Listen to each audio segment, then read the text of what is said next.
The Barista Express Impress features an inbuilt cleaning cycle, which should be carried out periodically.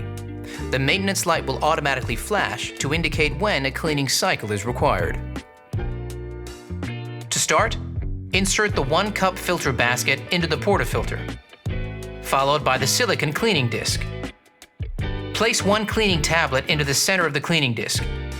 Then insert and lock the portafilter into the group head. Before you start the cleaning cycle, make sure the water tank is filled to the max line with cold water, the drip tray is empty, and the machine is turned off. Press the 1-cup, 2-cup, and power buttons simultaneously and hold for 3 seconds. The cleaning cycle will commence and last for approximately 5 minutes. The machine will beep 3 times and return to standby mode once completed. Remove the portafilter and ensure the tablet has completely dissolved. If the tablet has not fully dissolved, repeat the steps until the tablet has dissolved.